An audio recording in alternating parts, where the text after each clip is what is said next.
I had enough. আমি আপনাদের সতর্ক করে দিচ্ছি।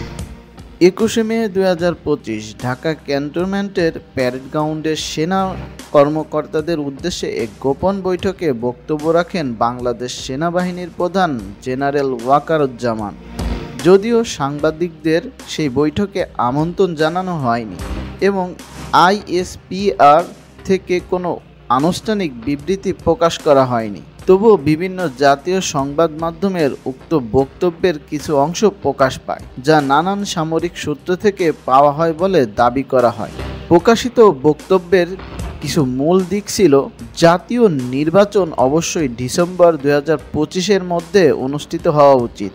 মিয়ানমারের রাখাইন অঞ্চলে প্রস্তাবিত মানবিক করিডোর বিষয়ে সিদ্ধান্ত নেওয়ার অধিকার কেবলমাত্র একটি নির্বাচিত সরকার ও বৈধ উপায়ে হওয়া উচিত। চট্টগ্রাম বন্দর ব্যবস্থাপনা বিদেশি হাতে তুলে দেওয়ার বিরোধিতা, রাষ্ট্রীয় সংস্করণ নিয়ে সেনাবাহিনীকে কোনো ধরনের অবহিত না করার বিষয়ে উদ্বেগ। 2024 সালে জুলাই-আগস্টে জাতিসংঘের নিরাপত্তা সংক্রান্ত প্রতিবেদনের বিষয়ে অজ্ঞতা প্রকাশ, উগ্র জনতা বা হঠাৎ করে সংগঠিত সহিংসতায় সেনাবাহিনীর অসহিংস অবস্থানের কঠোর বার্তা।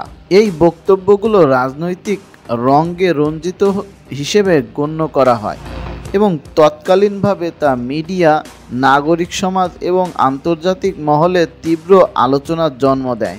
কী ঘটেছিল, কেন ঘটেছিল এবং কি ফলাফল হলো, চলুন জেনে নিই।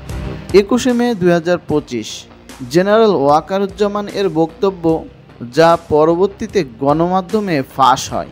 22 থেকে 24 মে 2025 দেশীয় ও বিদেশি সংবাদ মাধ্যমে ব্যাপক প্রতিবেদন প্রকাশ পায়। প্রধান উপদেষ্টা ডক্টর ইউনূস দেশের প্রায় 24টি রাজনৈতিক দলের নেতাদের সঙ্গে বৈঠক করেন। 26 মে 2025 সামরিক সদর দপ্তরের পক্ষ থেকে আনুষ্ঠানিকভাবে বিভ্রান্তি দূর করার প্রচেষ্টা নেওয়া হয়। 27 মে 2025 জনমত ও বিশ্লেষণ স্পষ্টভাবে সংবিধানগত শৃঙ্খলার পক্ষে অবস্থান নেয়। বিশ্লেষণ কি চেয়েছিল, কি পেল আর ভবিষ্যতে কি হতে পারে। বক্তব্যের রাজনৈতিক ইঙ্গিত ও সীমা লঙ্ঘন। জেনারেল ওয়াকারুজ্জামান এমন কিছু বিষয়ে মন্তব্য করেন, যেমন নির্বাচন, বিদেশি চুক্তি আর নীতি নির্ধারণ, যেগুলো স্পষ্ট রাজনৈতিক নেতৃত্বের দায়িত্বের আওতায় পড়ে। যদিও এই বক্তব্য একটি অভ্যন্তরীণ সভা ছিল, তবুও এর ফাঁস হওয়া জনমতে এক ধরনের বিভ্রান্তি ও উৎকণ্ঠা সৃষ্টি করে।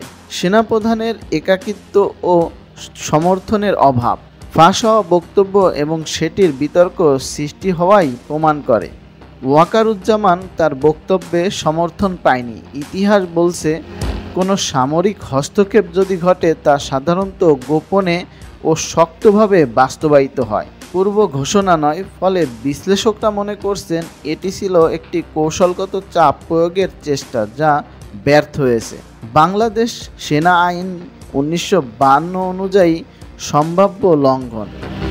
জেনারেল ওয়াকারুজ্জামানের মন্তব্য, বাংলাদেশের সেনা আইন অনুযায়ী গুরুতর অপরাধ হিসেবে বিবেচিত হতে পারে, বিশেষ করে ধারা 31 সরকারের অনুমতি ছাড়া নীতিগত বিষয়ে মন্তব্য, ধারা 34 সেনাবাহিনীর শৃঙ্খলা ক্ষুণ্ণ করা, ধারা 40 একজন অফিসারের অনুচিত আচরণ, সামরিক সদর দপ্তরের দ্রুত অবস্থান পরিষ্কার। 26 May directorate general of military operations এবং আইএসপিআর এর পক্ষ থেকে দ্রুত ব্যাখ্যা দেওয়া হয়। কর্নেল শফিকুল বলেন, এটি ছিল একটি অভ্যন্তরীণ বক্তব্য, সাংবাদিকদের আমন্ত্রণ জানানো হয়নি, সেনাপ্রধান জাতির উদ্দেশ্যে কিছু বলেননি এবং আমরা অফিসিয়ালি কিছু জানাইনি। ব্রিগেডিয়ার জেনারেল নাজিমুদ্দৌলা আরও বলেন, সরকার এবং সেনাবাহিনী একটি পরিবারের মতো একসাথে কাজ করছে। জনমত ও কূটনৈতিক প্রতিক্রিয়া। আন্তর্জাতিকভাবে কোনো আনুষ্ঠানিক বিবৃতি না এলেও ঢাকায় অবস্থিত বেশ কিছু কূটনৈতিক মিশন ঘটনাটি গভীর পর্যবেক্ষণে রেখেছে। দেশের অভ্যন্তরে জনমত দৃঢ়ভাবে গণতন্ত্র ও সাংবিধানিক শৃঙ্খলার পক্ষে অবস্থান নিয়েছে। ডক্টর ইউনূসের সরকারের পূর্ণ সমর্থন জানিয়েছে দেশের প্রধান রাজনৈতিক শক্তিগুলো। অভ্যন্তরীণ বিভাজন ও আঞ্চলিক তুলনা।